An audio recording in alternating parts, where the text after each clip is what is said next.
الحمد لله نحمده ونستعينه ونستغفره ونؤمن به ونتوكل عليه ونعوذ بالله من شرور أنفسنا ومن سيئات أعمالنا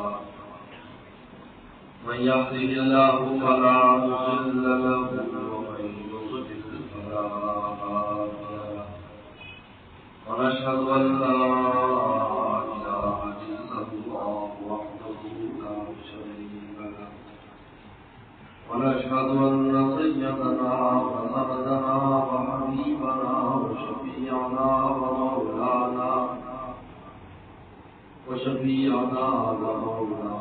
محمدا عبده ورسوله صلى الله تعالى عليه وعلى آله وأصحابه وبارك وسلم.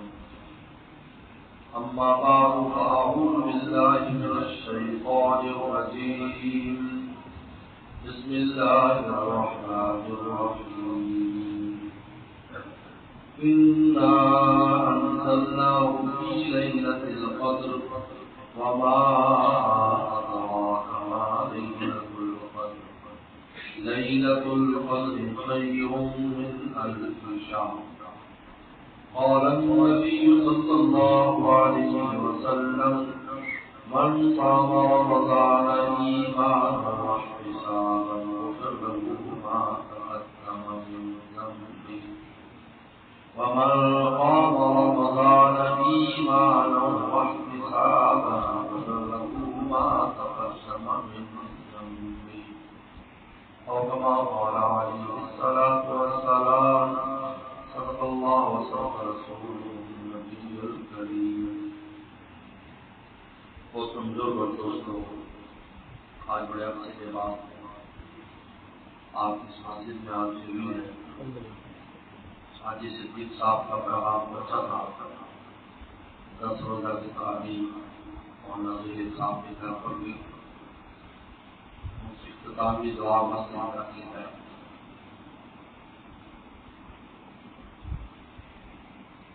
اللہ تعالیٰ کے فضل عظیم ہے.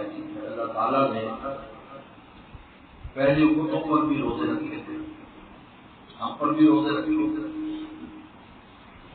لیکن ہمیں روزے کے لیے جو مہینہ دیا گیا ہے وہ قرآن کا نام ہے. روزے تو تھے سب پر تھے، پہلے امتوں نے رکھے روزے، تھوڑے رکھیں گے زیادہ رکھیں، لیکن ہمیں جو مہینہ دیا شہر رمضان الذی انزل فیہ القرآن، رمضان کا مہینہ جس میں قرآن اترا. قرآن اور رمضان کا آپس میں بڑا گہرا تعلق ہے، کیونکہ قرآن مجید اللہ کی وہ کتاب ہے جو تمام کتابوں کی جامع اور ذات الہی میں سے لکھی ہے. اللہ کا کلام ہے، براہ راست اللہ کا کلام ہے جو انسانوں سے فرمایا ہے. یہ وحی الہی ہے اور اس کی حفاظت کا بھی وعدہ فرمایا کہ اس کے زیر و زبر میں بھی قیامت تک بھی تبدیلی نہیں کر سکتی. آج 1500 سال ہو چکے ہیں، کوئی بھی دنیا میں کسی بھی خطے میں کہیں بھی سورہ فاتحہ پڑھنے کا طریقہ تبدیل ہوا، الف لام میم پڑھنے کا طریقہ تبدیل ہوا، یہاں تک کہ زیر و زبر تو دور کی بات ہے، پڑھنے کا جو انداز ہے وہ انداز بھی ویسے محفوظ ہے جیسے رسول اللہ نے پڑھا. کس لفظ کو کیسے ادا کرنا ہے، صاد کو کہاں سے ادا کرنا ہے، شین کو کہاں سے ادا کرنا ہے، سین کو کہاں سے ادا کرنا ہے، غنہ کہاں پر کرنا ہے، مدہ کہاں پر کرنا ہے. دنیا کے کسی کلام میں ایسا نہیں. آپ انگلش کسی بھی انداز میں پڑھ لیں، چاہے وہ انگریزوں کے طرز پر نہ بھی ہو، لیکن اگر آپ مانا سمجھ رہے ہیں، آپ کو استاد آپ کو پورا نمبر دے دے گا. وہ کہہ کہ کوئی بات نہیں، مطلب تو سمجھ گیا ہونا، ٹھیک ہے، تھوڑی بہت انگریزا سیکھ لی تو کوئی نہیں. لیکن قرآن مجید اگر اس انداز میں نہیں پڑھا جاتا جس سے رسول اللہ نے پڑھا تھا، ابھی استاد آپ کو پاس نہیں کرے گا، آگے جاؤ پہلے سیکھ کر آؤ قرآن مجید کو کیسے پڑھنا ہے. یہ حفاظت ہے الفاظ کی، انداز کی، معانی کی، عمل کی. کوئی قرآن مجید سے متعلق چھوٹی سی چھوٹی چیز ایسی نہیں ہے جس کی اللہ نے حفاظت کی. جب قرآن کی حفاظت ہو رہی، قرآن والوں کی بھی حفاظت ہو رہی، قرآن پڑھنے والوں کی بھی حفاظت ہو رہی، پڑھانے والوں کی بھی حفاظت ہو رہی، سنانے والوں کی بھی حفاظت ہو رہی، سننے والوں کی بھی حفاظت ہو رہی. تراویح کی حفاظت کی تاکہ سب اس حفاظت کے اندر آ جائیں، حفاظت کی حصار میں آ جاؤ. پیغمبر صلی اللہ علیہ وسلم فرمایا کہ دن کے روزے بند کر دیے اور رات کی نماز کو محلے بنا دیا اللہ تعالیٰ نے. یہ تراویح کی نماز ہے. برقام اور رمضان فرمایا رمضان میں جو رات کو قیام کرتا ہے غفر لہ ما تقدم من ذنبہ، پچھلے سارے گناہ معاف ہو جاتے ہیں. رات کا قیام تراویح سے شروع ہوتا ہے اور تہجد پر جا کے پورا ہوتا ہے. شروع یہاں سے ہو رہا ہے تراویح سے. پیغمبر صلی اللہ علیہ وسلم نے 3 دن تک خود تراویح پڑھائی، لیکن آپ نے پورے مہینے نہیں پڑھائی کیونکہ فرض ہو جاتی ہے. فرضیت سے امت کو بتانے کے لیے آپ نے 3 دن پڑھائی، یہ بتا دیا کہ یہ تم نے پڑھنی ہے. اگر آپ پورے مہینہ پڑھتے تو فرض ہو جاتی، کیونکہ پیغمبر صلی اللہ علیہ وسلم جب کسی کام کو ہمیشہ کرتے تھے اللہ اس کو فرض کر دیتے. جیسے وطر کی نماز پیغمبر صلی اللہ علیہ وسلم نے ہمیشہ وطر کی نماز پڑھی، اللہ تعالیٰ نے واجب کر دی. آپ کو قضا کرنی پڑے گی اگر آپ رہ جائیں. مسافر بھی ہو تو آپ کو پڑھنی پڑے گی، مریض ہو تب بھی آپ کو پڑھنی پڑے گی. لیکن تراویح کی نماز 20 رکعت فرض ہونے سے بتانے کے لیے رسول اللہ نے 3 دن پڑھائی. وہ اگر فرض ہو جاتی تو مسافر کو بھی پڑھنی پڑتی، مریض کو بھی پڑھنی پڑتی. لیکن مسافر کو معاف ہے، مریض کو معاف ہے. کھڑے ہو کر نہیں پڑھ سکتے تو بیٹھ کر پڑھ لو، فرض ہوتی تو کھڑے ہو کر بعد میں پڑھ لو.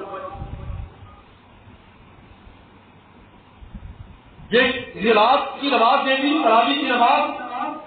یہ قرآن سنا رہا ہے تم پیچھے سن رہے ہو تاکہ انا لہو لحافظون، ہم نے جو وعدہ کیا ہے ہم قرآن کی حفاظت کریں گے، ان میں تم لوگ بھی شامل ہو، تم بھی ہماری حفاظتی حصار میں آ جاؤ. سبحان اللہ، ماشاءاللہ. انا لہو لحافظون، ماشاءاللہ. یہ طریقہ بنا ہے. آپ مجھے بتائیں، آپ مسجد میں ماشاءاللہ نمازیں 50 سال سے پڑھ رہے ہیں، 60 سال سے پڑھ رہے ہیں. پورے سال میں اتنا بھی 2 امام لگا لیں پورے قرآن مجید کی نمازوں میں تلاوت نہیں کر سکتا. کل سوچنے پڑے گا. اور سنت بھی نہیں ہے، سنت بھی نہیں. یہ پیغمبر صلی اللہ علیہ وسلم نے آخری جو 2 سپارے تھے اسی میں 5 نمازوں کی صورتیں پڑھی. اللہ فرمایا یہاں سے یہاں تک فجر ظہر میں پڑھو، یہاں سے یہاں تک تم جو ہے عصر میں پڑھو، یہاں عشاء میں پڑھو، اور یہاں سے یہاں تک تم مغرب میں پڑھو. اور خود بھی آپ نے پڑھ کر دکھائی. لیکن ایک رمضان کا مہینہ ایسا ہے کہ جس میں ہم 10 دن میں، 15 دن میں، ہم 27 دن میں، 23 دن میں، 20 دن میں، 29 دن میں پورا قرآن مجید اللہ تعالیٰ ان کانوں سے ہمارے گناہ دیتے ہیں. سبحان اللہ، ماشاءاللہ. رمضان لذوذ لذیذ قرآن، یہ ایسا مہینہ ہے قرآن کی بہار کا مہینہ ہے. بہار قرآن مجید انوارات اور برکات ہے. تو جس طرح یہ کتاب اللہ تعالیٰ نے ایسی کتاب بنائی جو اللہ کی ذات میں سے نکلی ہے اور تمام کتابوں کی جامع کتاب ہے اور اللہ تعالیٰ کی ذات کا مظہر ہے. اللہ نے رمضان کا مہینہ بھی ایسا بنایا جو اللہ کی برکات کا مظہر ہے. سبحان اللہ، ماشاءاللہ. کوئی مہینہ ایسا نہیں جیسا رمضان. رمضان کے مہینے میں اللہ کی ذات سے انوارات اور برکتیں نازل ہوتے ہیں. یاد رکھو، ذات سے یعنی فیضان جو ہوتا ہے رحمتوں کا وہ ذات الہی سے ہوتا ہے. باقی جو فیضان ہوتا ہے وہ صفات الہی سے ہوتا ہے. آج بھی میں نے جمعے میں لوگوں کو بات سمجھائی. آپ مارکیٹ میں بیٹھے ہو، آپ کی دکان اچھی چل رہی ہے، یہاں جو رحمت نازل ہو رہی ہے اللہ کی صفت رزاق کی رحمت ہے. آپ بے اولاد سے اللہ نے آپ کو اولاد دے دی، آپ پر جو رحمت ہوئی اللہ کی شان خالقیت کی رحمت ہے. آپ نے کھیت اگایا وہاں پیدا ہو گئی، اللہ کی شان باری کی رحمت ہے۔ آپ تکلیف میں تھے، اللہ نے شفا دے دی، اللہ کی شان شافی کی رحمت ہے۔ یعنی یہ جتنی بھی رحمت انسان پر ہوتی ہے مختلف، وہ اللہ کی صفات سے ہوتی ہے۔ کسی پر کوئی صفت ظاہر ہوتی ہے، کسی پر کوئی صفت ظاہر ہوتی ہے، لیکن رمضان ایسا مہینہ ہے جس میں ذات سے رحمت کا فیضان ایمان والوں کا ہوتا ہے۔ اب آپ خود سوچیں کہ وہ کیسا فیضان ہوتا ہے، کیونکہ ذات میں ساری صفات شامل ہیں، ذات میں ساری صفات ہیں۔ اس لیے اللہ تعالیٰ نے قرآن مجید کچھ مہینے میں نازل کیا ہے کہ یہ مہینہ میری رحمتیں کے نزول کا ایسا مہینہ ہے کہ جیسی رحمتیں کبھی نازل نہیں ہوتی، تو کتاب جس کے اندر میں وہ نازل کی ہے جس جیسی کوئی کتاب نہیں، اور اس کو جوڑ دیا، تراویح کی سنت دے کر جوڑ دیا، تاکہ قرآن مجید کے انوارات سے کوئی محروم نہ ہو۔ خود نہیں پڑھ سکتا تو سن لے، تو سننا بھی بہت بڑی نعمت ہے۔ آپ کو پتا ہے قرآن نے کہا ان قرآن الفجر کان مشہودا، فجر کا قرآن وہ ہے جس میں فرشتے حاضر ہوتے ہیں، یعنی فجر کی تمہیں ڈیوٹیاں تبدیل ہوتی ہیں، نئے فرشتے آتے ہیں اور رات والے جا رہے ہوتے ہیں، لیکن جب امام فجر پڑھا رہا ہوتا ہے اس کے قرآن کو انسانوں کے ساتھ مل کر وہ قرآن سنتے ہیں۔ جب قرآن پورا ہو جاتا ہے پھر جانے والے چلے جاتے ہیں اور ڈیوٹی والے وہی رہ جاتے ہیں، اور اللہ ان سے پوچھتے ہیں کہ تم نے بندوں کو کیا کرتے دیکھا؟ کہا کہ ہم جب گئے تھے تو نماز پڑھنے کو جب آئے تب بھی نماز پڑھ رہے تھے۔ فرشتے قرآن سنتے ہیں، نہ قرآن فجر کان مشہودا، فجر کا قرآن وہ ہے جہاں فرشتے ہیں، فجر جانے والے بھی آنے والے بھی، اثر میں بھی ڈیوٹی تبدیل ہوتی ہے، لیکن اثر میں جاتی نماز نہیں ہے، اس لیے اس میں قرآن فرشتے نہیں سنتے، امام خود پڑھ رہا ہے، لیکن یہ فجر میں قرآن فرشتے سن رہے ہیں، تو معلوم ہے قرآن سننا بھی بہت بڑی عبادت، پڑھنا بھی عبادت۔ پیغمبر صلی اللہ علیہ وسلم خود قرآن سنتے تھے۔ عجیب بات ہے، آپ پر نازل ہوا، اب ابی بن کعب رضی اللہ عنہ کو بلایا، اے ابی مجھے قرآن سنا، اللہ نے مجھے حکم دیا ہے کہ ابی سے قرآن سنو۔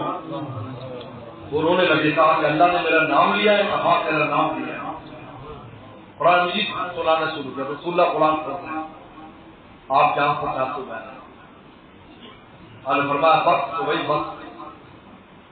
پیغمبر السلام رات کو نکلے، ایک گھر سے قرآن پڑھنے کا آواز آ رہی، باہر رک گئے، قرآن سن رہے، باہر کھڑے، آپ یہ اندر پڑھ رہے، ان کو معلوم نہیں کہ رسول قرآن سن رہا۔ آپ نے حضرت بلال سے فرمایا کہ دیکھو اے بلال، یہ مقام پر نشان لگانا، صبح کو پتہ کرنا کس کا مقام ہے۔ یہاں ابو موسیٰ اشعری رضی اللہ تعالیٰ اتنا پیارا قرآن پڑھ رہے تھے کہ پیغمبر السلام پتہ نہیں کتنی دیر کھڑے رہے۔ صبح کو آپ نے پتہ کرایا تو ابو موسیٰ اشعری کا مقام تھا، آپ نے بلال کو کہا کہ اس کو بلا کے لاؤ، کہا کہ تجھے پتہ ہے کہ تیرا رسول رات میرے دروازے کے باہر کھڑا ہو کر تیرا قرآن سن رہا، رونے لگے۔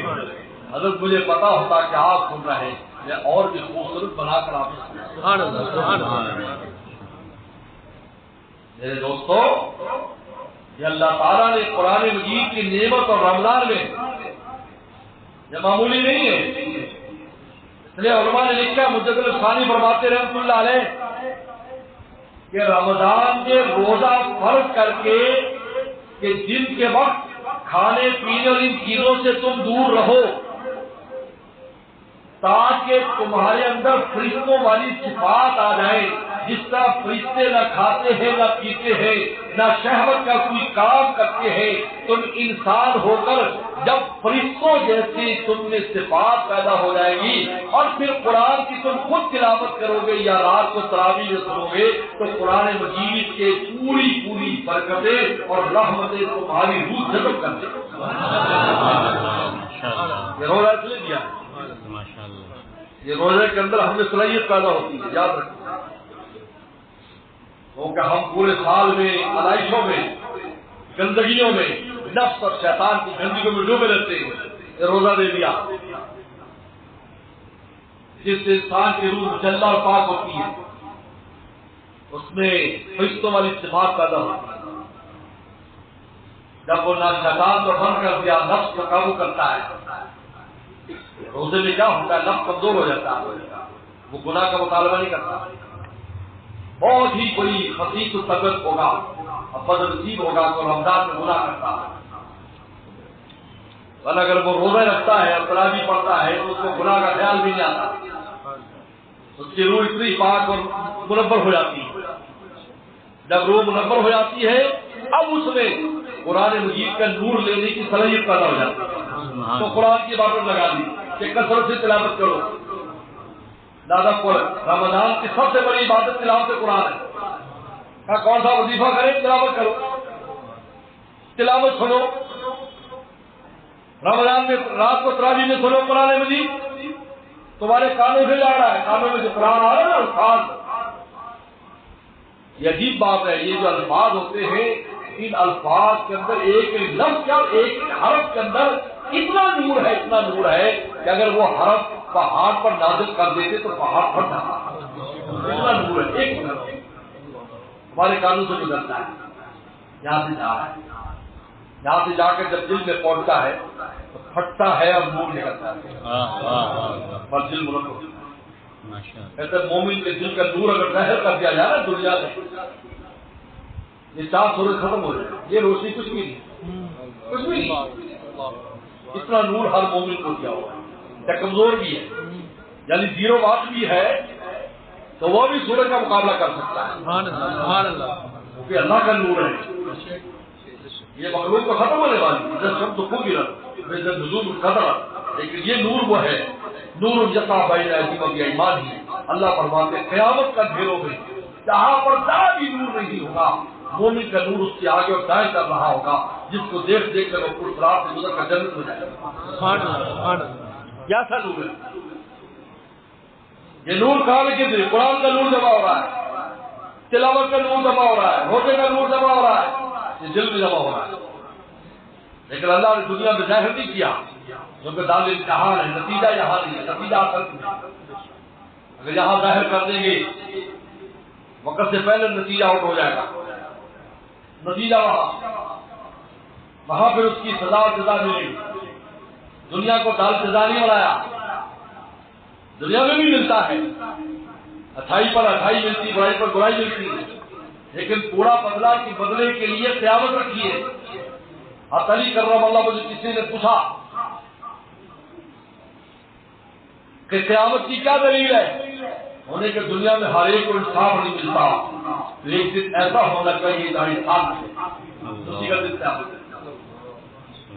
حدیث میں آتا ہے کہ اگر بکری سینگ والی بکری نے بغیر سینگ والے کو سینگ مارا ہے اس کو بھی زندہ کیا جائے گا، اور اللہ فرمائے گی اس کو سینگ دے دو اور یہ اپنا اس کا بدلہ لے لے، بعد میں کہے گا گولو ترابا، تاکہ تم مٹی ہو جاؤ۔ اس وقت کافر کہے گا یا نہیں تری گولو ترابا، کاش ہم بھی مٹی ہو جاتے، لیکن اس کو جہنم میں ڈالنا ہے، جی یوم الدین جانا۔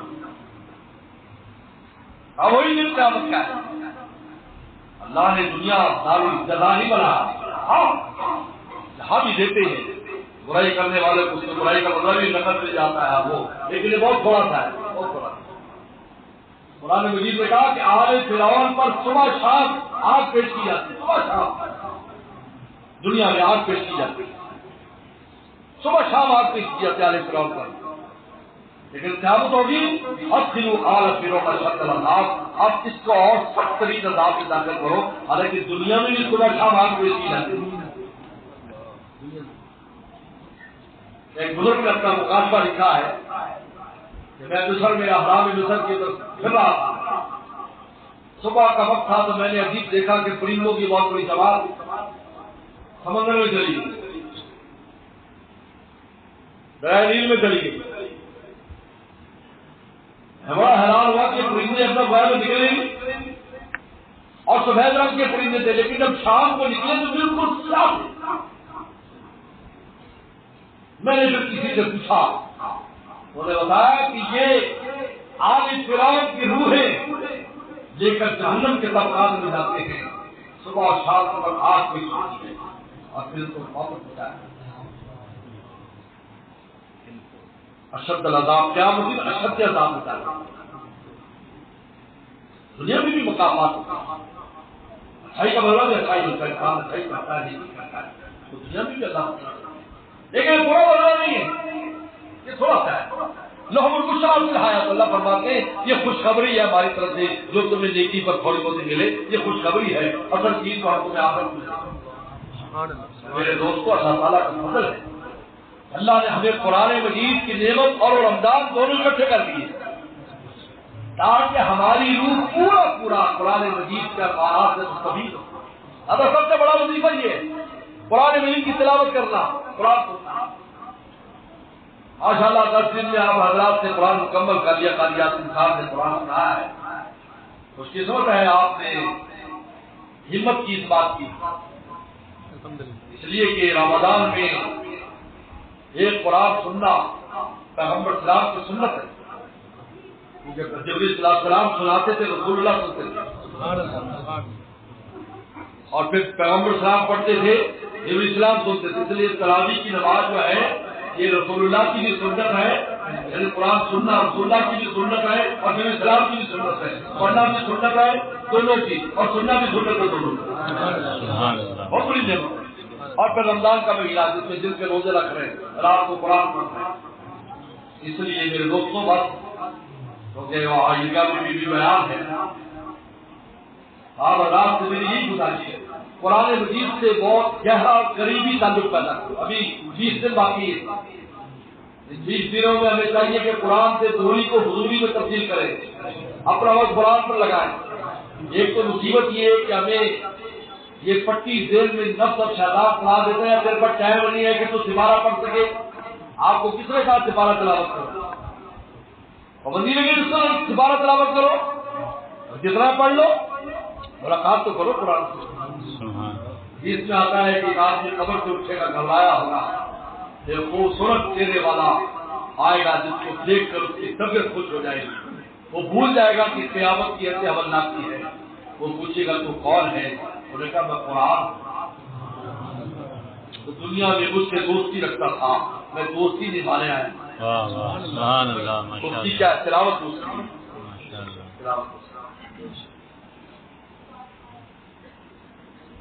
تو لے کر اللہ تعالیٰ کے دربار میں چلا جائے گا. اللہ کے دربار کہتے دو صفاجی ہوں گے، ایک طرف روزہ ہوگا، ایک طرف قرآن ہوگا. روزہ کا اللہ میں نے دن کو بھوکا پیاسا رکھا، قرآن کا اللہ میں نے رات کو جگائے رکھا. اللہ فرمائے کہ تم خود ہی اس کو جنت میں لے جاؤ. قرآن مجید سے تعلق پیدا کرو میرے دوستوں، اپنے بچوں کو بھی قرآن سکھاؤ. میں تمام دوستوں سے کہتا ہوں آپ اپنے بچوں کو جو چاہے بنائیں، منع نہیں کرتے، اسلام منع نہیں کرتا، لیکن پہلے حافظ قرآن بناؤ. وہاں بھی بن جائے گا، آپ کے صدقہ جاریہ بن گیا. اب رمضان کے اندر وہ قرآن پڑھے گا، آپ کے لیے صدقہ جاریہ ہے. اب بتاؤ کتنے قرآن پڑھنے والے جن کے والدین دنیا سے چلے گئے، آج وہ مصلح سنا رہے ہیں، ان کے والدین کی قبر روشن ہو رہی. یہ صدقہ جاریہ ہے. مرنے کے بعد یہ سہارا ہے اور کوئی سہارا نہیں ہے، کسی نے کام نہیں آنا. کتنی بڑی پوسٹ پر ہو، چاہے بادشاہ وقت بھی ہو، ایک رسی کا فائدہ والدین کو نہیں پہنچا سکتا. اگر صدقہ جاریہ کو چھوڑ کر نہیں گیا، اس کی اولاد چھوڑ کر نہیں گیا تو اس کے لیے نیکی کرے گی، کوئی فائدہ نہیں ہے. بڑی بڑی ڈگری دلوانے کی فکر ہے، لیکن یہ فکر نہیں کہ ہمارے مرنے کے بعد بھی کچھ کر سکتا ہے کہ نہیں. آتا ہی کچھ نہیں. باتیں پوری صحیح نہیں آتی. حکمران تک قل اللہ پڑھنی نہیں آتی. یہ بخشتے ہوں گے اپنے بڑوں کو، ذرا بتانا ذرا خبر میں روتے ہوں گے بڑے کہ پتا نہیں ان بختوں کو قل اللہ بھی کیا منیشر بن جائے. سب کا جانچہ دراصل یہ ہے آپ قرآن کی نعمت ان بچوں کو دے کے جاؤ، پھر یہ ڈاکٹر بنے، انجینئر بنے، بادشاہ وقت بن جائے، کوئی بات نہیں. ترکی کا جو بادشاہ ہے، ترکی کا وزیر اعظم حافظ قرآن ہے. اتنا خوبصورت قرآن پڑھتا ہے جیسے قاری پڑھا بات کر بندے کو وہی صاحب پڑھ رہا ہے. حافظ قرآن اور بادشاہ بدوی اپنے والدین کے صدقہ جاری ہے. رمضان میں قرآن مجید سنا رہا ہے, پڑھ رہا ہے. کتنے لوگوں کو دیکھا ہم نے بڑی بڑی پوسٹوں پر ہیں, رمضان میں تراویح سنا رہے ہیں. جج صاحب تراویح سنا رہے ہیں, ڈاکٹر صاحب تراویح سنا رہے ہیں, ایس پی صاحب تراویح سنا رہے ہیں. یہ صدقہ جاری ہے. اس لیے آپ خود بھی قرآن سے تعلق پیدا کرو اور ان 20 دن جو باقی ہیں ان کی قدر کرو اور تلاوت زیادہ سے زیادہ قرآن کی تلاوت کرو, ذکر اذکار کرو. جو بھی آپ زبان سے ایک چھوٹا سا لفظ کرو گے اللہ تعالیٰ کے آپ فرائض کے اندر شمار ہوگا, اور فرض کرو گے تو 70 فرضوں میں شمار ہوگا. اللہ مجھے آپ کو عمل کی توفیق عطا فرمائے. وآخر دعوانا ان الحمد للہ.